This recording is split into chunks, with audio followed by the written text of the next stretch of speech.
Hello and welcome to my channel again.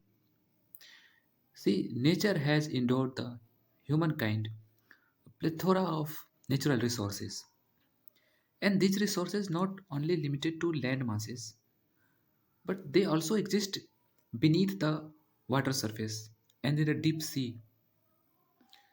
Recently, India को international seabed authority के द्वारा exploration का right मिला है कार्ल्सबर्ग रिज में। कार्ल्सबर्ग रिज की अगर मैं बात करूं, अरेबियन सी में जब आप बीच में जाओगे तो जो सेंट्रल इंडियन रिज है, सेंट्रल इंडियन रिज क्या होता है? ये मिड ओशनिक रिज है। एक्चुअली होता क्या है कि जब दो प्लेटें, जो टेक्टोनिक प्लेट्स हैं, एक दूसरे से दूर जा रही होती हैं, जहाँ पे डाइवर्जेंट प्लेट बाउंड्री होता है, वहाँ पे जो वोल्केनिक मटेरियल्स हैं वो बाहर आते हैं हाइड्रोथर्मल वेंट्स के थ्रू। छोटे छोटे छेद होते हैं वहाँ से, और वो वहाँ पे डिपॉजिट हो जाते हैं। काफ़ी मिनरल रिच डिपॉजिट एरिया माना जाता है ये मिड ओशनिक रिज। तो जो हमारा अरेबियन सी के जो बीच में सेंट्रल इंडियन रिज है, अगर आपको मैं दिखाऊं, तो ये जो सेंट्रल इंडियन रिज है, जो कि अपने आप में क्या है, मिड ओशनिक रिज है। इसी का एक पार्ट है यहाँ पे, जिसको हम कार्ल्सबर्ग रिज बोलते हैं। काफ़ी मिनरल रिच एरिया है। यहाँ पे इंडिया को आईएसए के द्वारा हाल ही में एक्सप्लोरेशन राइट मिला है। इसके अलावा इंडिया को 2002 में ही जो सेंट्रल इंडियन ओशन बेसिन है, वहाँ पे भी एक्सप्लोरेशन का राइट मिला था। सेंट्रल इंडियन ओशन बेसिन जो हमारा इंडियन ओशन है उसके बीच में है यहाँ पे। ना अब ये जो इंटरनेशनल सीबेड अथॉरिटी है, ये एक इंटरनेशनल ऑर्गेनाइजेशन है जो कि कंट्रीज को एक्सप्लोरेशन का राइट देता है, माइनिंग का भी राइट देता है। लेकिन ये जो इंडिया को जो राइट मिला है वो एक्सक्लूसिवली केवल एक्सप्लोरेशन के लिए है। यहाँ पे ऐसा नहीं है कि इंडिया यहाँ पे एक्सप्लोर करेगा और यहाँ पे माइनिंग भी करने लगेगा बाय डिफ़ॉल्ट और उसको सेल करेगा। माइनिंग एंड सेल का राइट दूसरे रेगुलेशन से वो रेगुलेट होते हैं। अभी जो है इंडिया को केवल एक्सप्लोरेशन का राइट मिला है, क्योंकि ये जो हमारा एक्सक्लूसिव इकोनॉमिक ज़ोन से बाहर का जो क्षेत्र होता है, वहाँ पे जो भी प्रॉपर्टी होता है उसको कॉमन गुड माना जाता है। वो पूरे ह्यूमैनिटी का एक कॉमन रिसोर्स, कॉमन प्रॉपर्टी होता है। उस पे किसी एक कंट्री का अधिकार नहीं होता है। तो माइनिंग और सेल करने का जो एक्सक्लूसिव राइट है वो बाय डिफ़ॉल्ट नहीं मिलता है। एक्सप्लोरेशन का राइट सिर्फ इंडिया को मिला है। अब यहाँ पे अगर आप देखो, तो जो सेंट्रल इंडियन ओशन बेसिन है, यहाँ पे भी राइट मिला था 2002 में इंटरनेशनल सीबेड अथॉरिटी के द्वारा, और कार्ल्सबर्ग रिज में अभी 2024-25 में मिला है।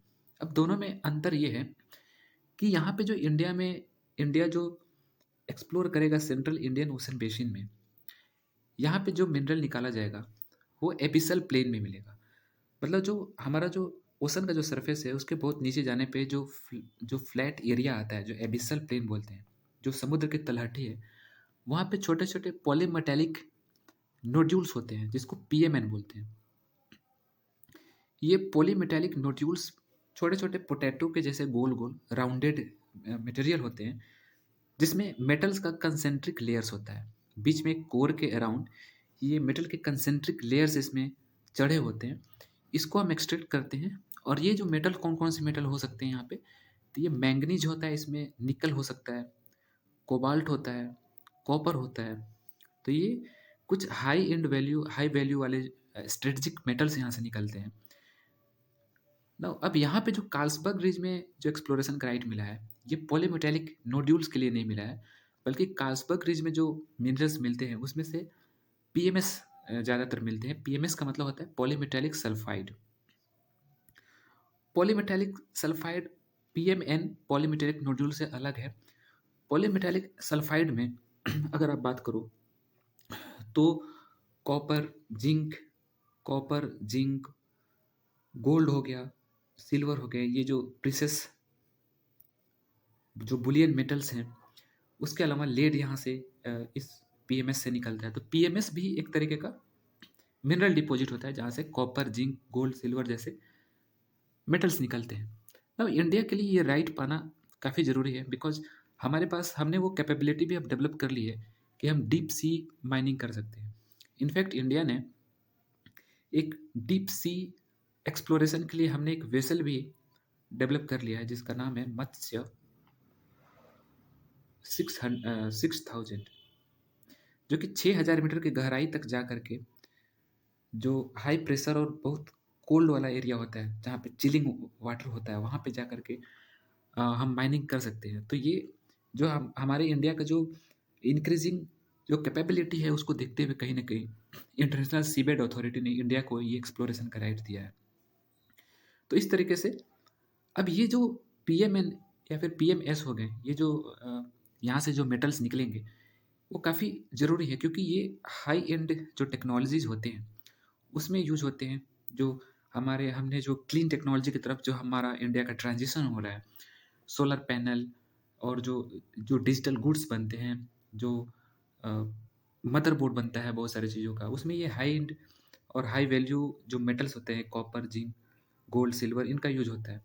तो इंडिया के सिक्योरिटी और इंडिया का जो ट्रांजिशन है टुवर्ड्स क्लीन एनर्जी, उसके तरफ एक माइलस्टोन साबित होगा। तो इस प्रकार अभी फ़िलहाल में इंडिया के पास 2 एक्सप्लोरेशन के राइट्स है, एक कार्लसबर्ग रिज में, जो अभी रिसेंटली मिला है, और एक जो एक्सप्लोरेशन का राइट है, वो हमने सेंट्रल इंडियन ओशन बेसिन में प्राप्त कर लिया है। So thank you for listening.